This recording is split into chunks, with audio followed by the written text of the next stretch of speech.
Well, it's 2 after the hour, not too bad. I may want to make sure we have enough time. And we've got a lot of you on here. So I will welcome you all officially. Thanks for joining us this morning. I'm Emily Weiler with the Montana Public Health Training Center. We're really excited to offer this training today. It'll be useful for me as well. This is always a really good topic on ADA compliant documentation. Like Word documents, I think is today's. And then next week, we're going to focus on PDFs, I believe. And I'm looking at Michelle. I'm like, is that right? Yes. Well, we're going to do Word and PowerPoint today. Oh, perfect. Perfect. So I will be here the whole time. Like I said, I'll probably in my noisy office. But if you guys have any comments or if you have technical difficulties, let me know. If you have anything you put in the chat, I'll make sure it doesn't get missed by our presenters. If you have to leave and come back, that's fine. Like I'll let you back in from the waiting room. So don't worry about that. And I hope, I'm not good on a Monday, Michelle. I will take over. There you go. Go for it. So I'm Michelle Allen, and I am the Assistive Technology Specialist at Montech. I'm the one that matches equipment to people when people have a need. And if we have time at the end, we'll look at our website just so you can see what we have. But we serve anyone in the state of Montana with any need. So if you have carpal tunnel and you need a keyboard or a mouse that might make that easier, you can borrow from us. If you know somebody with a disability, they could borrow from us. This is just one piece of what we do, which is training on documents. Wissam, do you want to introduce yourself? Yeah, sure. I'm Wissam Rahim, and I'm the Accessible and Media Design Specialist. I'm responsible to design the documents and other brochures or any other materials, and make sure it's accessible for the people who are needed. Thank you. So we're going to start with Word document accessibility. Wissam, if you could throw the website link in there to the services, then we'll have people go there. So what we're going to do is, you don't need to use this link yet, unless you want to just go ahead and get it open. This link is to our website, and then we're going to work off of a document. But I will show you that here in a minute, so don't worry about that yet, but at least the link will be in there. And then Emily, if you could make sure if somebody gets added that they get the link as well, because I don't think it shows up in the chat once they've been. For sure. linked. Can do. So, okay, so we're going to talk about Word document accessibility. Thank you for those of you that have your camera on. It is so much easier to talk to people than it is to talk to names. And so we're all busy, we all have lives, but feel free to jump in, ask questions, chime in. If somebody walks in your office, talk to them. I will not, I do not care. I just would rather talk to people. So if you have questions or things come up, feel free to interrupt me or put it in the chat, and Wissam will interrupt me, and we'll go from there. So learning to use Word in the way it was intended is what we're going to talk about. These tips are tools to make using Word easier, and the bonus is it's also accessible. So we're actually just going to talk about, like, let's use Word effectively and easier. Let's not make this harder on ourselves than it needs to be.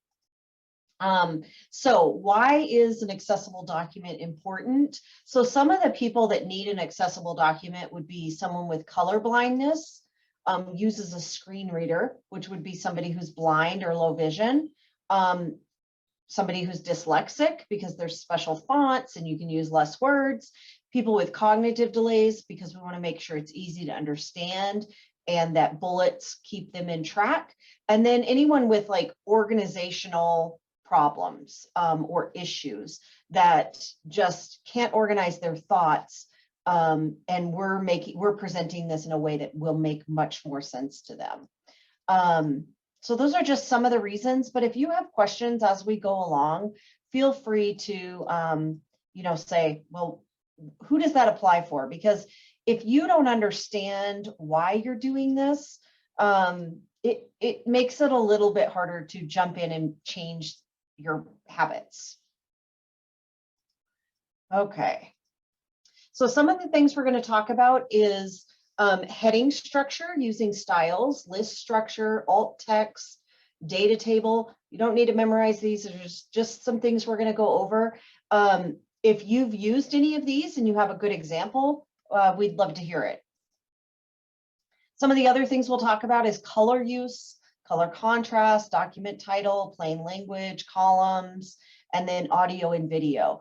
A lot of these topics will actually overlap with the PowerPoint presentation and when you make a PDF accessible. So a lot of the topics we'll talk about here in this first presentation are going to be things that are really good to know as we talk about the next presentations. So the first thing that's really important, actually, I'm going to exit out of this. And I'm going to have you go to our website. Wissam put the link in there. This is our website. You can also go to Google and type in Montech Missoula. And then go to this services tab and then accessibility training. And then I'm going to have you open this sample document accessible Word format. The reason I'm going to have you open this, if we were doing this live in person, I would have you open the not accessible and we would do this together. But I think that's just going to be too hard when you don't have hands-on and someone that can come help you. So let's open the accessible one and just kind of follow along and maybe hover over things and see how does that match with this presentation that we're looking at today. And if you have questions or it doesn't make sense, again, please let us know. So, and I'm not awesome about going back and forth between the presentation, so be patient with me. We were just saying I need a third screen, which I probably do. All right. So we're going to talk about list and columns. The reason this is important is, you know, a lot of times for the bullets or list, it will automatically do that for you, but you need to make sure that it is actually a bulleted list from the top of your Word document. You want to pick those dots, or you want to pick that 1, 2, 3. When a screen reader reads that, it's going to read it in order. What you don't want to do is ever hit space, space, space, dot, and then do the next line, because the screen reader is going to read every single one of those spaces as you space over. And we have a screen reader user here in our office. One of our coworkers is blind, and it is super annoying. It is really annoying to listen to go space, space, space, dot. So make sure you're using these bullets. Again, this makes it so much easier. We're making life easier, not harder. And then also use columns. Again, don't hit return or don't hit space, space, space, and then start another row. Always do columns. And when you do columns, let's come back over here to my document. So when you're doing columns, oops, I got out of it. You have all these options. So you can do 1 column, 2 columns, 3 columns, but make sure that you're using columns when you are when you want multiple rows happening in your document. So the next thing we'll talk about is styles and heading structure. This is one, I'm sorry for flipping back and forth, but it's the only way to really explain it.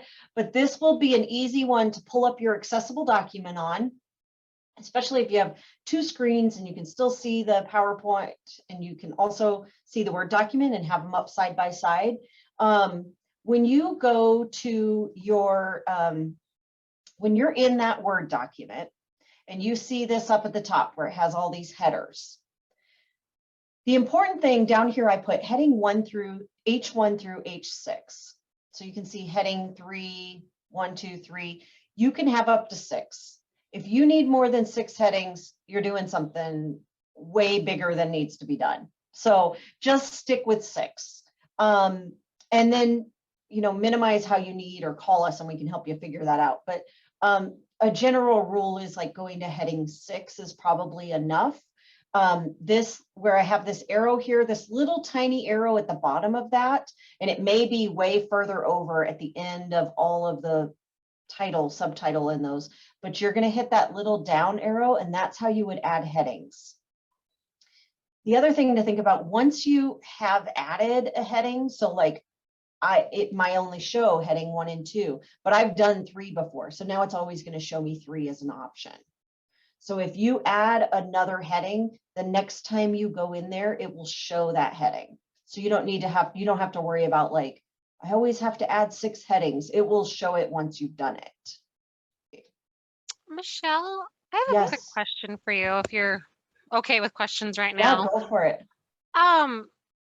I was taught, and I don't know if this is true, that you can only use heading 1 once. Is that true? Or can you use heading 1 multiple times? I guess somebody was trying to tell me that heading 1 was more the title and never to use titles, but I guess I don't know what the rules are and if you have thoughts behind that.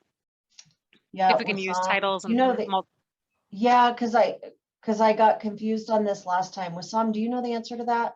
Yeah, actually, you can use more than one heading 1 in Word or PDF, but you cannot use only one heading 1 in the HTML, like the web. So yes, you can use more than one heading 1. Okay. But it should be like the hierarchies in each time you are using. Like if you use H1, the next heading should be H2, then H3. You cannot jump from H1 to H3. It will be an error. And then Wissam, wouldn't like the beginning of it like be the title versus a heading, right? Yeah. This is another confusion about the title and heading 1. But again, the title used more in HTML, like the title of the page, which is be like in the, not as a tag. The tagging should be, you should use H1, not the title. Okay, perfect. Thank you for clarifying that. I really appreciate it. I guess I was always confused. Now I have your word, so thank you. And this is a common question. I mean, that's something we got asked last time, and we couldn't remember it, so we didn't add it into our presentation. So Wissam, write that down. Michelle, this is Neva. Can I just add one tip before we get too far down the word hole? Also, like on Word documents, if you're editing other people's documents, what I found very helpful when you're dealing with like a lot of spaces is if you hit that little like paragraph button and it shows you like where all the enters and different things are on the Word document. And so that's really helpful if like you didn't create the document yourself. It shows like where all the tabs are and spaces and the different, if someone has hit enter a whole bunch of times to correct those. So I've just found that really, really helpful as being an editor myself. Yeah, thank you for adding that. I think that was on my list to add last time and I didn't add it. It's also, I agree with that completely. If there's an easy way to just kind of see where those spaces are, do it. And you can also do that for yourself. If you're like, I'm not sure if I put spaces there, you could hit that and just double check. So thank you for adding that.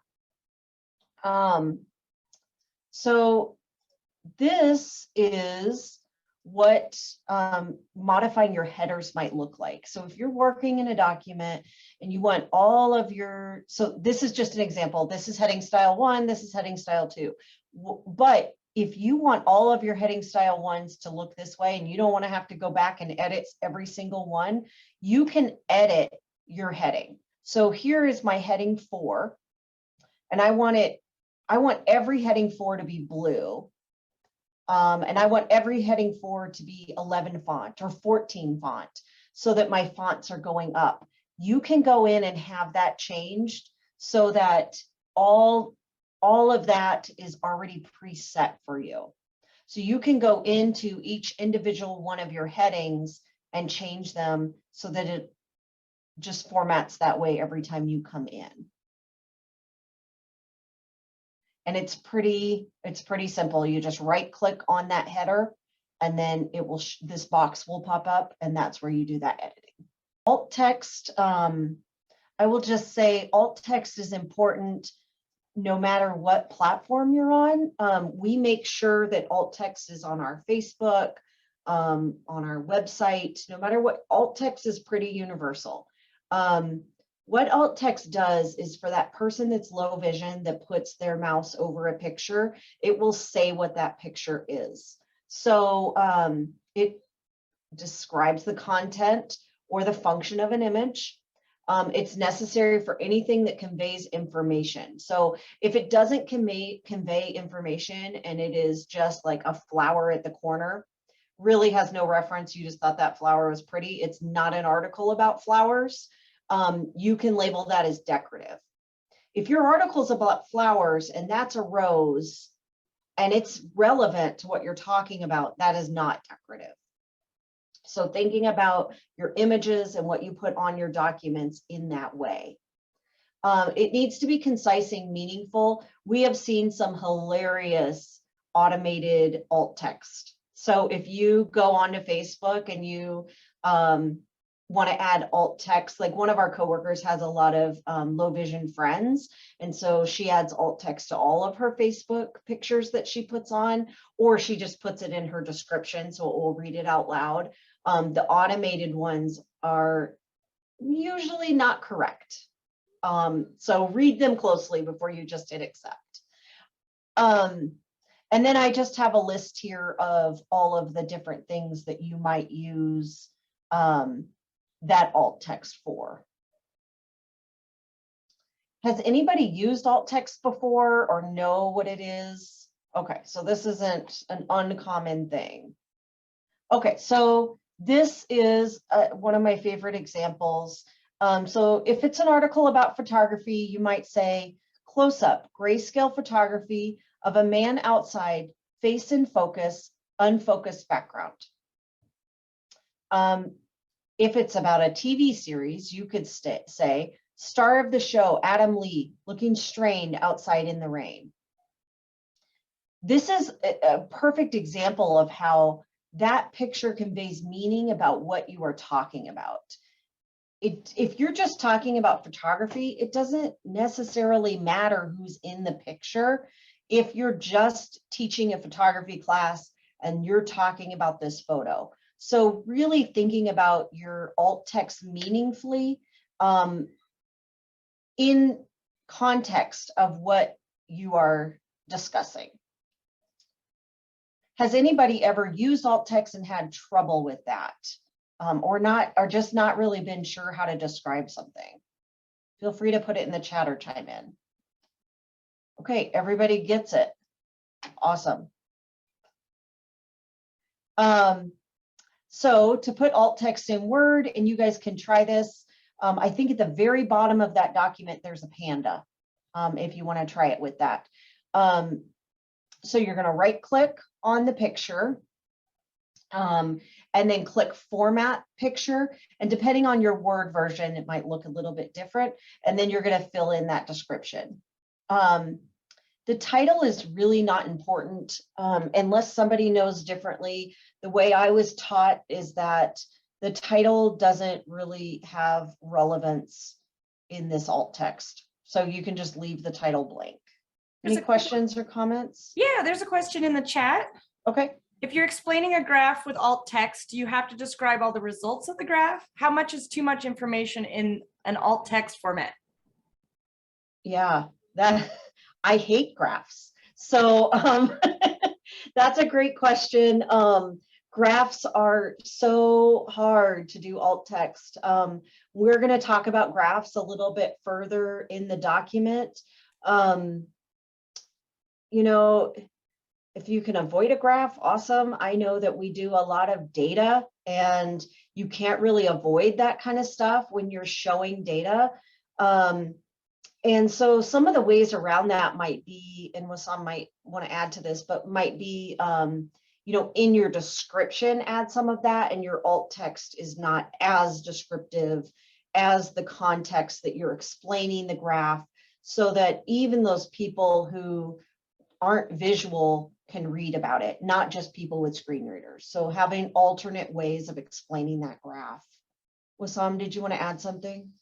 Yeah, if you have not only the graphs, if you have even a photo and you have the title for that photo, you don't need to add alt text. So it should be either or, like either add alt text for the photo or the title, because otherwise if you had both, then it will read the same thing as 2 times. And for the graphs, you should try like your best, like describing the graphs, like this is the X and Y, and this is like going up, something like this, but it should be like short and easy. And that just shows a good point. Like, we're constantly learning, and Wissam and I are definitely a team. And if there's something I don't know, him and I work together. So just keep in mind, that's kind of why I said different versions of Word might look differently. And so if you get confused in something, you can always call us. Paul had a nice comment in the chat. He goes by, if you need a large alt text, it should just be real text in the document. Exactly. same. Thank you. Good call. Well, and also think about, like, does that mean that that screen reader user is getting more information from this than the sighted user?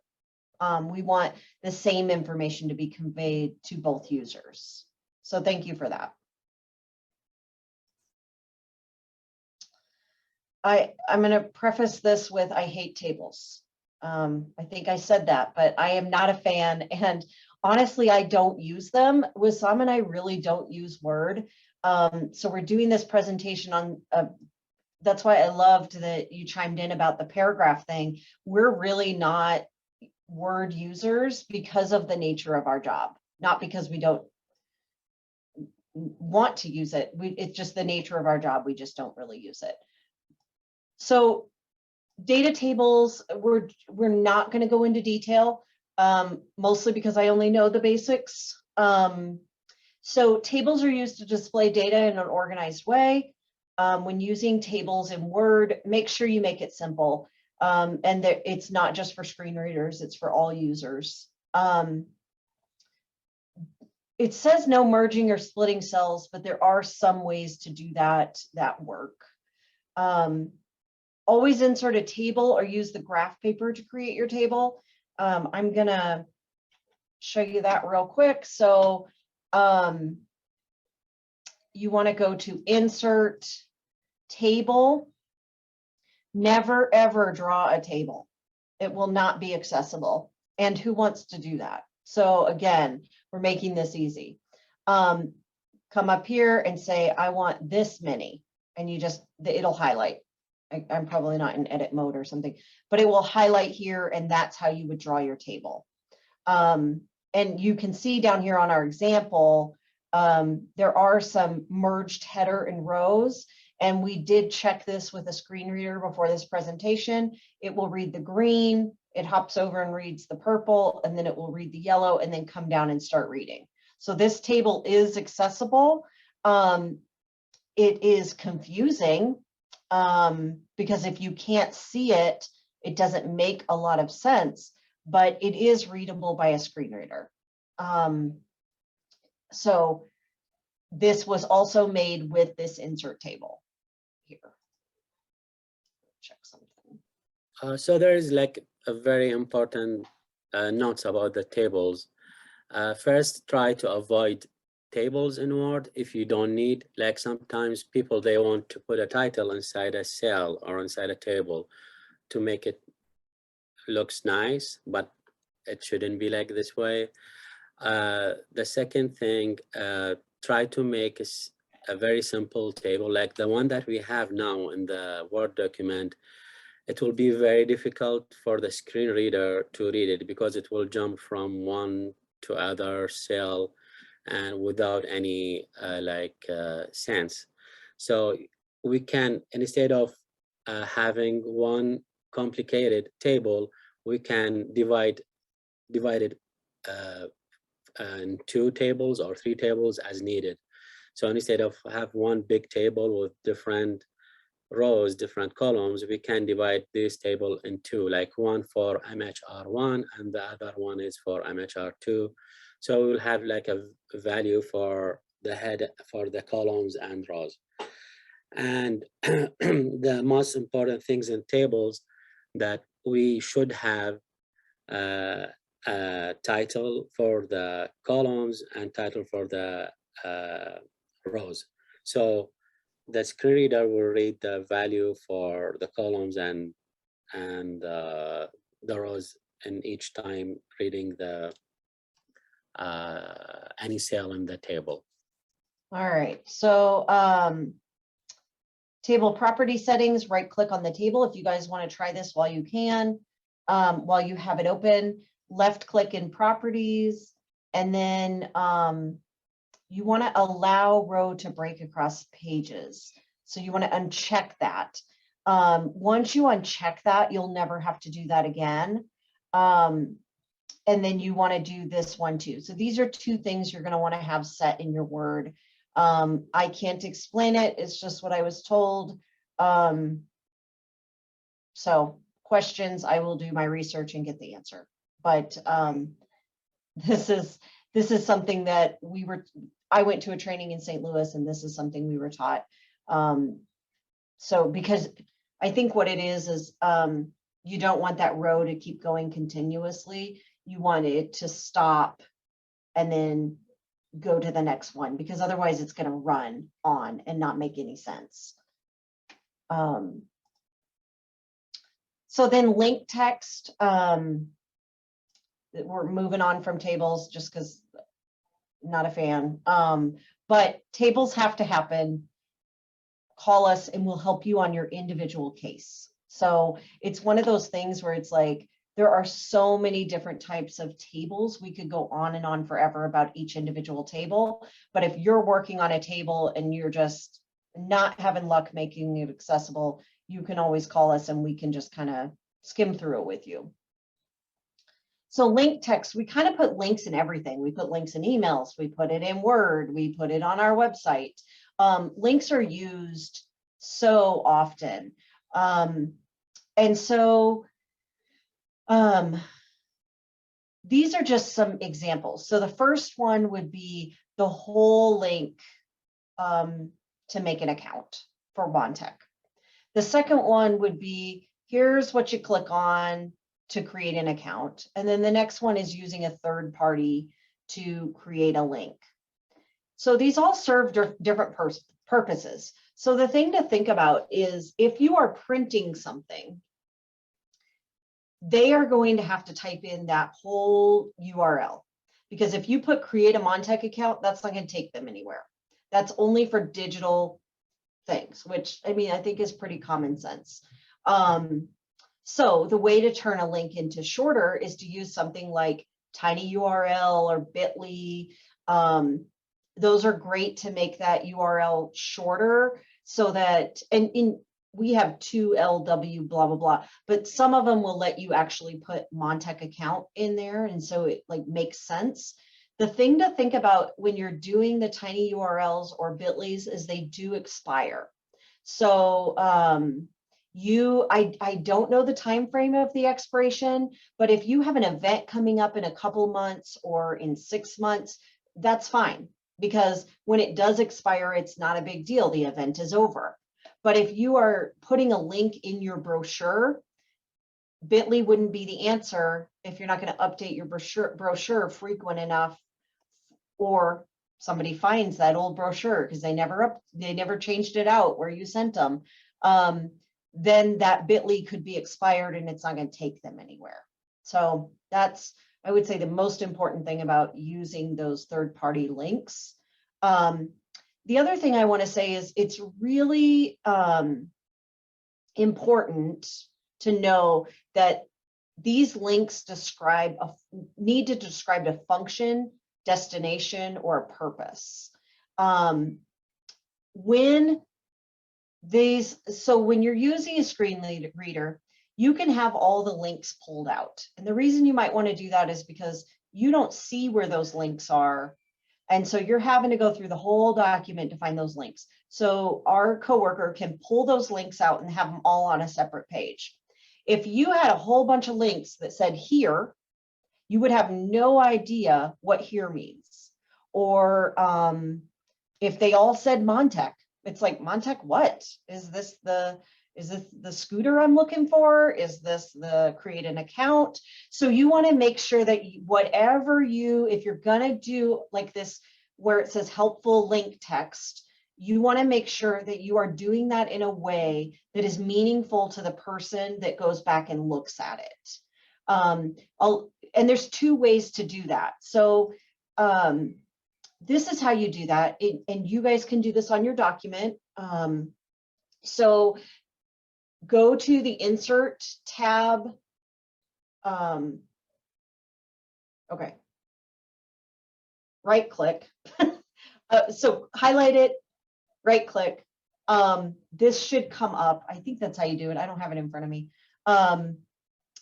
I do it two different ways. So I either go ahead and write all my thing, and then I might go back and like, let's see where it says in parentheses, text to display. Let's say I want that to be my hyperlink, which doesn't make sense, but let's say I did.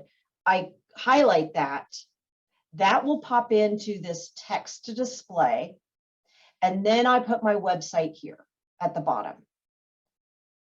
Another way to do it is to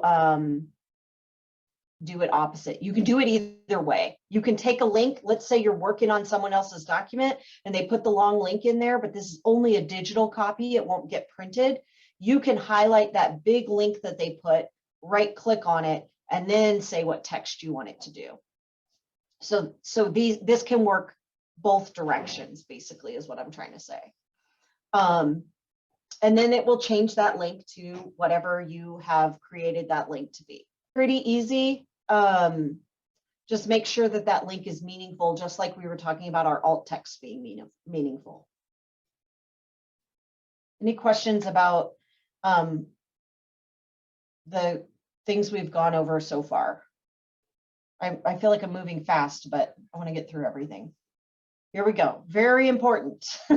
Color contrast gets missed all the time. So color contrast is really important. I will say that I probably shouldn't have started with this slide, but color contrast is what the background and the front ground look like. And I made this PowerPoint super simple because I'm just trying to get a point across. That's why it's mostly black and white with a little red at the bottom, because I really want you to get the information. And if I put a bunch of color in there, I have to go through and make sure my color contrast matches and all of that. So logos are exempt from color contrast. If you already have a logo in place, it's just your logo. If you are going to update your logo or make a new logo, please check color contrast before you push it forward. So this isn't something we need to go back and retroact any logos, but if there becomes a change and you're getting a new logo or something, then that would be when you want to update that logo. So right now we're just talking about like color contrast in your Word document and things like that. You guys read this. Color contrast is the difference between brightness between two colors. It's usually used for the foreground and the background. And then we're going to talk about these two things. I'm going to go to my my other page. So I have on our web page where we started under services. If you got here late, if you click on services and then go to accessibility training, that's where we are. And to get to our website, if you just go to Montec Missoula in Google and it will take you there. So down here we have external links, and these are the links for all of that color contrast, these three, for the color contrast that we're talking about. And I already have one open up here. So I'm gonna, okay, so right now we had talked about in our PowerPoint that we want that to be 451, which means nothing. It has to be 451 or greater. So 859.1 is greater than that. So this is an appropriate color contrast. If I was to change this to something dark, 451 is our numbers we're looking for. Now we have 1551. And you can see how bad that looks down here. Like we can't really read this. So we know just by looking at this, this is wrong, but it failed in all these areas. Wissam, I know last time you talked about which one of these are important. Do you? Yes, I mean, there's the WCAG AA, or I mean, there's two standards, either AA or AAA, and usually most of the like the departments or any companies, they just do the AA, not the AAA. AAA is a little bit harder to do, like a complete accessible documents. So if you reach like AA, then that you are good. Yeah. So you can see an example here. Yeah. It passed the AA, but didn't pass the AAA. And you can see that's, you know, you can still read that, but could we make it a little better? Yeah, probably. You know, so like Wissam was saying, like it passes, we can go with it if that's something we really need to do, but let's think about it. And you can see that it passes in large text because it makes it bolder. So the other thing you can do is get this little eyedropper here. And if I want this color, because I'm looking at a logo, let's say I'm looking up here and I want that color, I can click on that and it will input that color for me. And that's how I can check my color contrast. I love the eyedropper. You can also take these numbers and input them.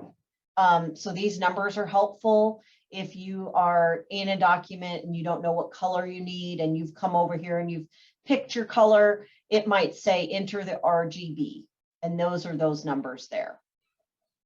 But I like that I can come in here and I can say, okay, I'm going to mess with this until I get that color that meets my color contrast that I'm looking for.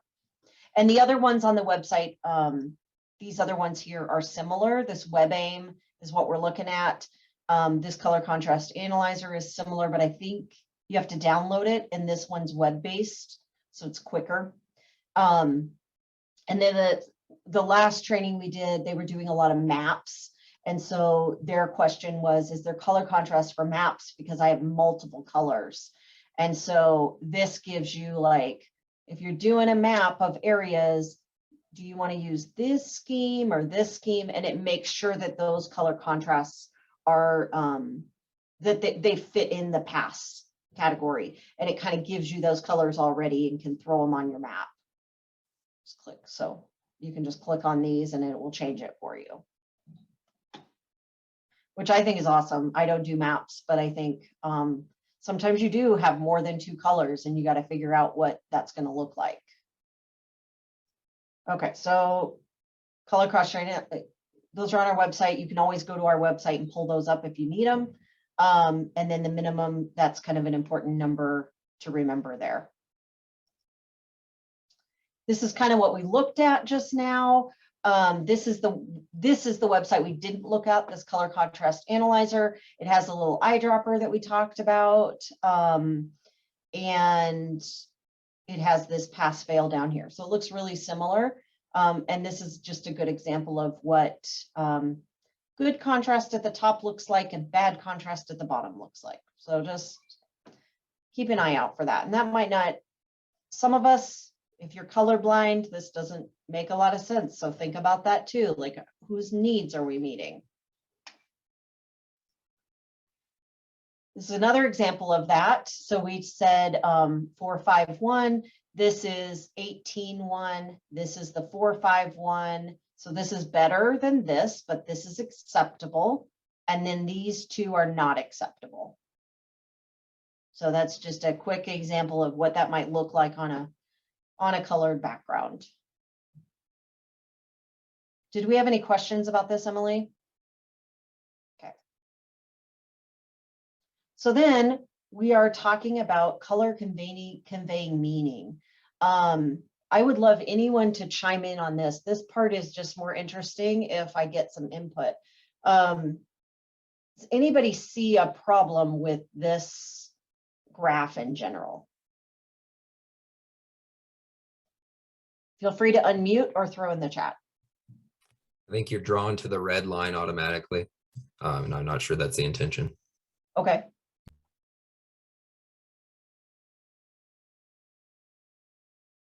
Anyone else? Okay. Series 3, that green line is just right on the graph line. You can't tell the difference there. I thought that's actually data points. Yeah, that color contrast isn't great there. It's like, where's the line and where is the, where does it start? Yeah, I agree. And Sam in the chat said if the colors were moved to gray, the graphs overlapping would be hard to read as well. Yes, exactly, just like this. So all of those were valid points, every one of them. If that graph was gray, if somebody didn't print that in color, this really means nothing, because over here, this series is really not helpful. Anybody have any suggestions how we could fix this? Can you add lines with different symbols on them? Like you see like Yes. dots versus squares. Yeah, so here we go. That's exactly what you would do. Somebody who's colorblind can now, says my internet connection's unstable. Somebody that's colorblind now doesn't have to see these colors. They can see these shapes. And this is what that would look like. So we now have a graph that could be printed in black and white. You could be colorblind. Even if it's on the line, we can kind of see it a little bit above the line. One color doesn't stand out more than the other. And so we're getting concrete information. So that just gives you an idea. And this goes along with color contrast, but is also graphs too. Like, think about when you're making your graphs. Does this information make sense if somebody's getting it in a different way than I intended? All right, so I am almost done with this presentation. This adding a title in Word, I just went to the home button, or I went to File and then click Add a Title. It's just an easier way to search by a different identifier. And this will come back up when we talk about PDFs. This is, again, I don't use Word much, so I don't use this, but what I've been told is adding a title in here when you're searching for keywords and it's just not, you could put something here that isn't shown in your Word document that you're sending off to everyone, but it could be, this was to this group of people. And it could be like a tag for you to remember what that is, or your team to remember how to search that. So plain language, I mean, I'm guessing because you guys are in, most of you are the public health department, that this is probably, I would hope, drilled into you already. But we want to think about our audience and their, without knowing their education level, are we meeting the needs of the most people? And are we really targeting our audience? And so I'm going to read this out loud because I think that is more impactful. So, when the process of freeing a vehicle that has been stuck results in ruts or holes, the operator will fill the rut or the hole created by such activity before removing the vehicle from the immediate area. If you have never heard something so ridiculous, then I don't know where you've been, because I have read so many documents that have wording like this, and I'm like, okay, I guess I'll piece it apart and figure out what they're trying to say. So we want to think about, like, that sounds great, and we got all the details, and it's very professional. But another way we could say that is, if you make a hole while freeing a vehicle, a stuck vehicle, you must fill the hole before you drive away. Just two very different ways of saying the same thing that can make more sense to someone who's dyslexic, someone with a learning disability, or honestly, anyone that is trying to read a lot of content and get the information quickly. So thinking about plain language, I think, is really important, just to meet the needs of the people we don't know that we are talking to. And we've done this presentation a few times, and there's always somebody who is like, yeah, I get documents like that and I don't understand it, but I don't want to speak up because then it sounds like I'm not educated or I don't understand things. So we don't always know our coworkers even. So just really making sure we're making things readable and understandable to the general population. So then we're going to talk a little bit about the font, and this kind of goes to that dyslexia piece as well. So you'll see the word sans serif, and then it means without the decorative line. And the decorative line is like that little curl or the little thing at the end, just like these little lines here at the end, or it just feels a little bit fancier. And we just want to make sure that that's not what we're using. You can see on the left-hand side, those are the fonts that are used that are more accessible. And then we have on the left, the fonts that are not as accessible. So just thinking about what font are you using the most? And it's funny because my son did a paper and he used Times New Roman, and I said, don't use that. Like, that's not accessible. We know better. And he said, that's required. So Times New Roman is required still in schools. So I don't know if that'll ever change. Somebody has to make a change, but I know in a lot of public schools, they're still sticking with Times New Roman. So making sure you're using the built-in accessibility checker. I'm not going to go into a lot of detail about this because it will come back up. Not everything is always correct in there. So you're going to go to File, Info, check for issues, and then check accessibility. And these are just things to keep in mind. Errors, you really need to fix your errors. Warnings, look at it, decide it probably needs to be fixed, but if you can't figure out a way to fix it, it's okay. And then tips, just take them into consideration. But I would say the errors are really where we need to stick to making those changes. And then saving things as a PDF, file, save as PDF. Do not go to print, save as PDF. If you go to print and you're picking your printer, there's an option to save as PDF. It will not be accessible that way. And that will be a training for next week, but just a no-no. Okay, I'm going to move on. And as I'm switching, if there's any questions, please let us know. But we are done with Word for now, unless there's questions or a really cool tip like we got earlier. All right, we're switching. So now we're going to talk about accessible PowerPoints. Do many of you use PowerPoints? Okay, so somewhat, kind of, let's see. Okay, yep, I'm looking in the chat right now. I should have been looking in the chat. It's hard to go back and forth between screens and see the chat, but it's also hard to present if nobody's participating. So thank you for you guys that are kind of putting that stuff out there. So you may know everything about PowerPoint, but I do have some favorites. But if you have questions as we go, we'll go through this a little bit faster, but please stop me if you have questions or comments.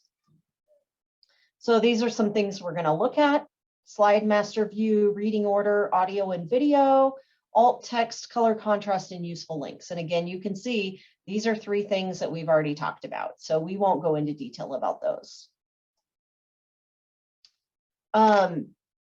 So thinking about your template is really important. So Wissam has made us multiple Montech templates. You can see I am not using them. Sorry, Wissam.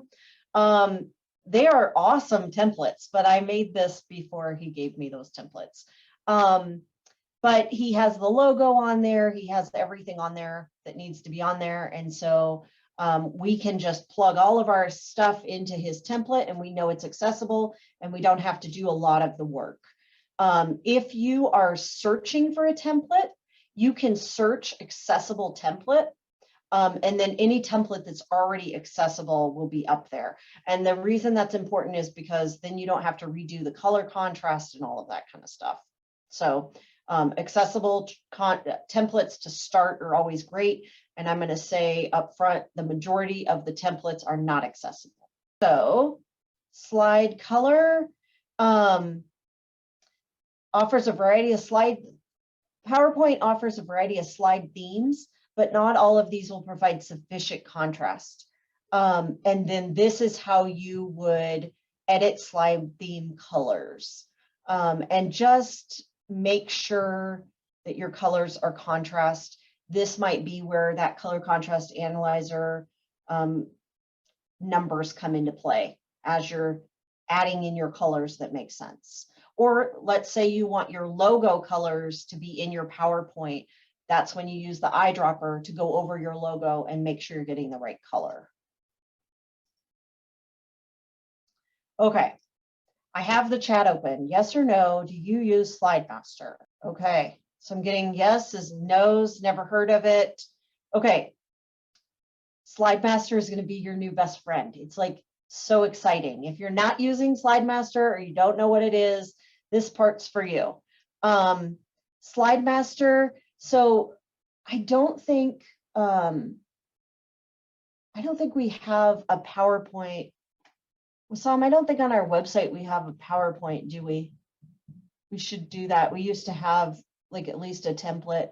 Okay, I'll talk about it a little bit and then I'll show you on my PowerPoint. Okay, so why do we use SlideMaster? Because it's easier and faster. You can edit your theme all in one place. You can make slides that already have reading order and content and placeholders already accessible. And then any redundant images or branding. So see this Montech I have up in the top right-hand corner? That's going to show up on every single page because I did that in SlideMaster.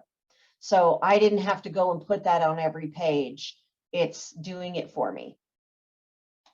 So this is where you find SlideMaster. If you have a PowerPoint open, feel free to play on this because if you've never heard of SlideMaster, it's just much easier to just play with it. So let me look at okay. So in the View tab, so you go to View, click on SlideMaster, and then this is the first slide right here. That's where you're going to make your changes that are going to affect all these tabbed over slides below it. So any changes to this first slide is going to affect the rest of the slides. And then it will store all that information so that you can do it later.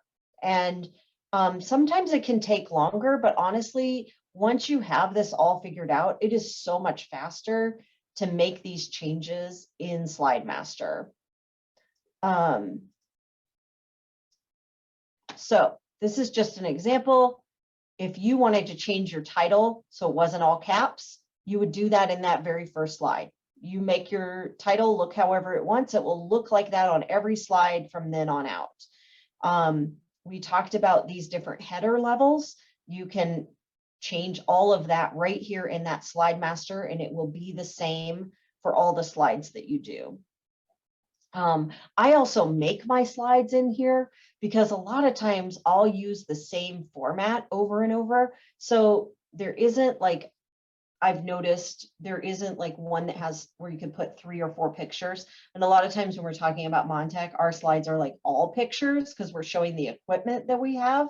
And so I will make a really nice slide in my SlideMaster that has those 4 pictures so that I can just pop my pictures in there and I don't have to move everything around the whole time every time I want to use that layout. That layout is saved in my SlideMaster and can easily be pulled up. So we're going to just look at this real quick. And then if I go to, which I can't see, go to View, I open SlideMaster right here. And then this is my first slide where I can make these edits. So I want this to be all caps.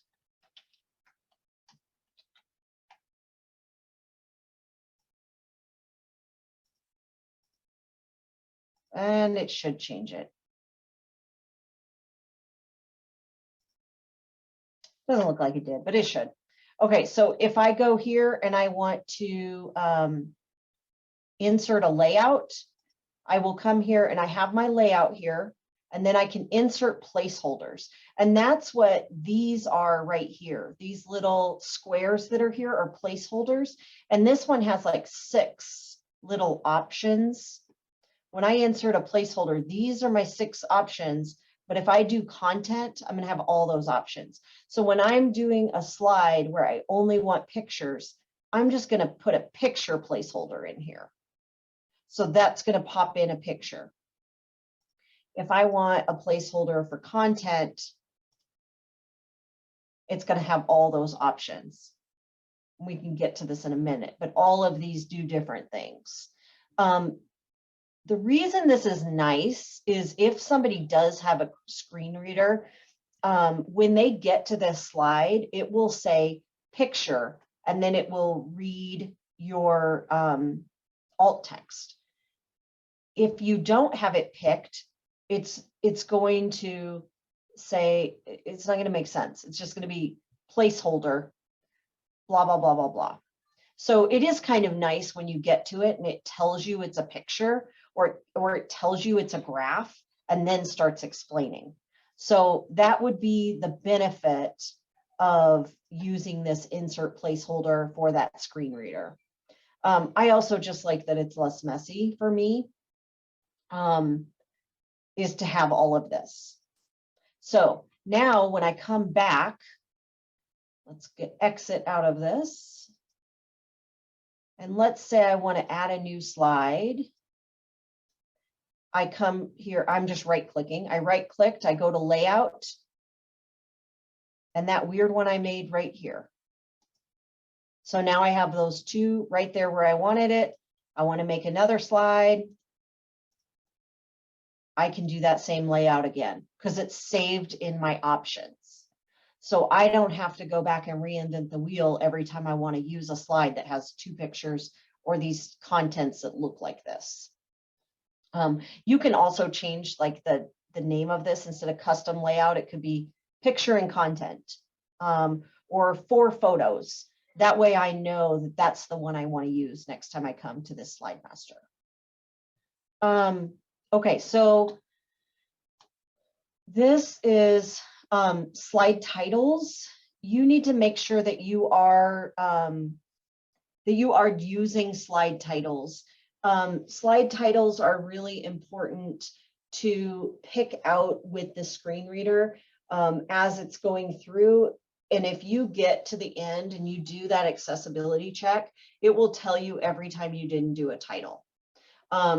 There is a way to hide titles or to, we'll get to that a little bit, but to make your title, like sometimes I'll just do the same title continued. If it's like at the beginning of this, when I was saying, here's some things we're talking about, here's some things we're also talking about, I just did the same title and it said continued at the end. That way I had a title. Let's see. Yeah, so it should be unique and descriptive, because sometimes when you're using titles, you're just going through and saying, which one do I want to look at? I'm just looking at these titles. Yep, that's the slide I'm looking for. And then view, outline view, this will allow you to check your titles. So here we have accessible PowerPoint as my title, my title for that slide. Slide 2 is a few keys.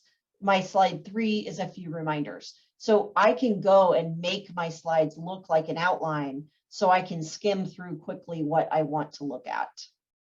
And so that's what this is here. So to hide a slide title, right now I am in, I'm going to go to selection pane. So I went to arrange and then selection pane, and it will pop up this other box here. And this will tell me, let's go to a harder one. This will tell me the order that things are in, that the screen reader will read them. So I have the title. Okay. Wissam, will you make a note that this is where I needed to update my slides, that I did it wrong? Because I put my slides in the wrong order. So what we're looking at is what order will the screen reader read everything in? And PowerPoint is weird and it reads from the bottom to the top. So you're gonna want your title at the bottom because it's gonna read the title first. And then I can see this placeholder, it's gonna read this one. Then I can click on the next one, then it's gonna read this box. And that's what I want because this goes with this. And then it's gonna read this, and then it's gonna read this. Very easy to move around. If I say, oh, well, I want it to read the other ones first, I just slide this bar to where I want it, and now it will read in that order. So that's how you would move those around. If you get to your title and you don't want it to be read, you hit this little I and it won't read it.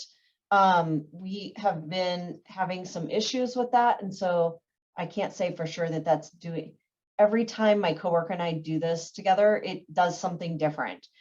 It is supposed to still show that, but not read it. And the reason it wouldn't maybe need to read it is if it's one of those continued. But what it's doing is it's hiding it all together. So, and it's done it both ways for us. And so I see the benefit of both. If it's actually hiding that title and it's a continued, that screen reader needs to know it's a continued, but you guys don't need to. So I'm hiding that title so that you guys don't see that it's continued because you don't need to, but that person with the screen reader needs to see that it needs to know what that title is. So that's how you change that. Yeah, so it goes bottom to top. Let me go back to my document. I think it said that in here. Yeah, so this is where it's hidden. This is where it's not. This is that selection pane. So the order of those is from bottom to top. Okay, I'm going to read my notes really quick. Okay, so it says, I put a note to myself. Selection pane with the icon closed on the title slide means the title is invisible. It is important for each slide to have a slide title, though. Slide titles are still on the outline view. If you delete the slide title placeholder or leave it blank, then you remove this important piece of content completely. You have to have a title for a screen reader, but if you don't want it to show, use this. So that's why it's on there. If you don't want it to show. So we kind of talked about placeholders already.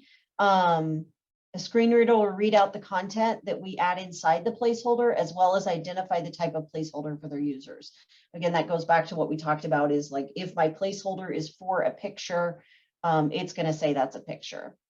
And then the order in which placeholders are added on a slide is where the screen reader will read it. That's why we go to that selection pane, and we go from bottom to top.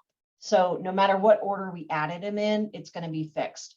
You can also go back to your slide master and fix that, and then every slide will be correct in the order which you want it to read. So think about that order that you put them in there, fix it in your slide master, and then you won't have to fix it on every individual slide.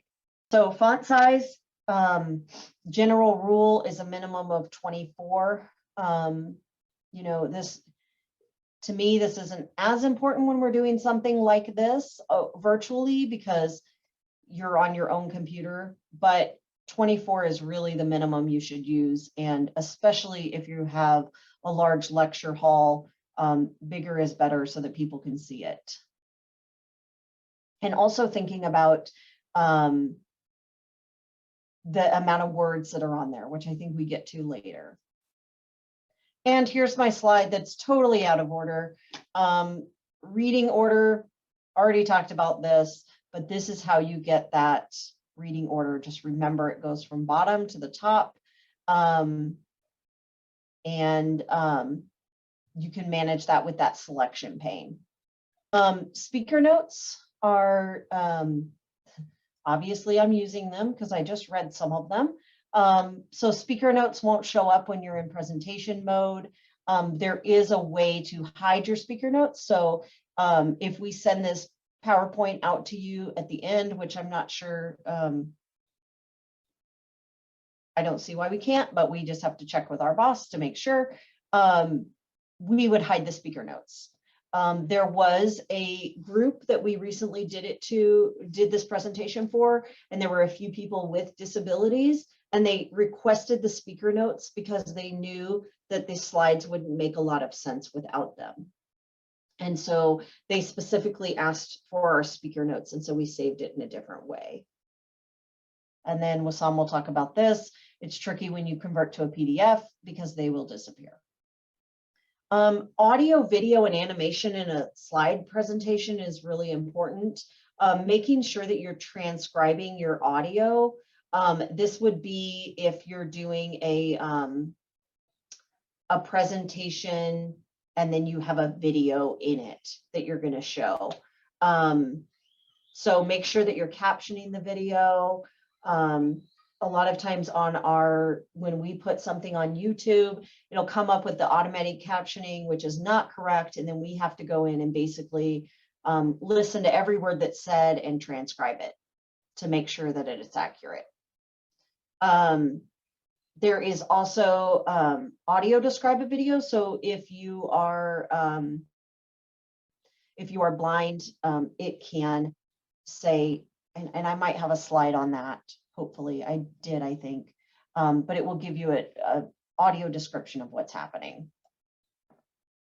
And then no fast flashes, and then slide transitions should be simple. You can see I don't use slide transitions. Some people do. I think there's a good way to use them and not, but fast flashes can cause seizures. This is just how to edit your YouTube captions. If you have questions about that, you can always call us. This just kind of gives you a little bit of how to edit those captions. I'm running out of time, so I'm going to skip it. This is what that YouTube captions would look like. So we have here, and we come in and we edit it, and we have it all time stamped. And you can see this is not right. So we want to make sure that we're getting accurate information put across on our YouTube videos, and especially if we're showing those YouTube videos on our slideshow presentation.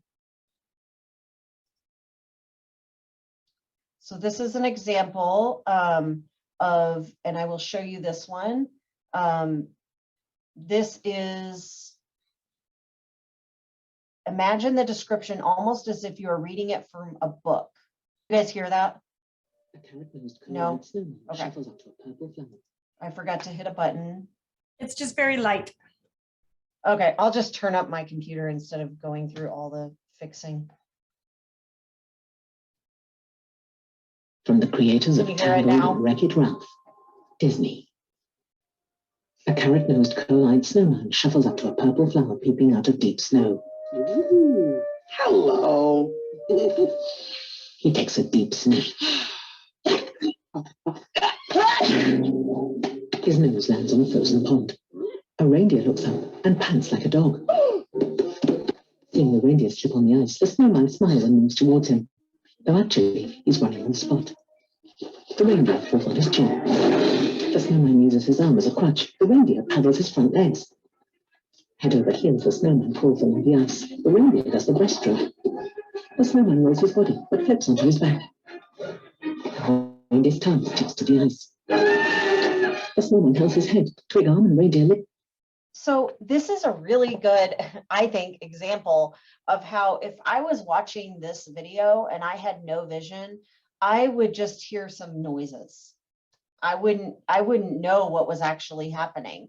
And with this audio description, you can still hear what's going on in the video, but you're also getting a feel for like the actual action that's happening, even if you can't see it. So thinking about audio descriptions, a lot of times when we do audio descriptions, it's a total separate video because it's a different population that needs to see it. And to do audio descriptions in a typical video is pretty disruptive, especially when it's a lot of talking. And you can find a lot of those videos on YouTube if you want to learn more about it. There's some people that like pause their videos and they're doing like funny things, and they'll pause it and say, guy holding a bottle about to squeeze it. And then it'll say, water squirts in his face. And so there are some of those videos on YouTube that you can watch. But this just gives you kind of an idea of what that might look like. This is tables. Again, don't know a lot about this. Making sure that you're checking different things. Have your header type, header row, first column, all of that stuff. And Wissam will go into more detail, I think, a little bit about this in PowerPoint. But if you have specific table questions, it's probably better just to call us specifically. Just reminders, the things we've gone over today, the alt text for out of the office gone today, old man skateboarding away from the office, briefcase in hand, really gives you a great idea of like, get me out of here, you know? And so if you couldn't see that picture, that alt text is going to make that feel different. And then tables, add a table placeholder in SlideMaster, always use the insert table, not the draw table. We talked about that. And then a chart table, consider color contrast, keep it simple, and make labels easy to read. And then same here, this is all the bad stuff. Michelle, I don't think we're seeing the correct slide. We're still looking at Olaf the snowman. Oh, are you? Okay. I am going to exit and get back in. All right. All right. Yeah, we see a PowerPoint now. Awesome. Thanks for telling me. Yeah, I was like, wait a minute. I don't think she's just talking. I think she's showing us stuff. No, I was showing. There you go. So here's the tables we talked about. This is where I talked to myself about alt text tables and your chart, what those can look like. And this is that old man skateboarding. So you got a real visual description. Now you see what that picture looks like. And then this is all of the bad color contrast. So, you know, we have this color contrast that doesn't make sense.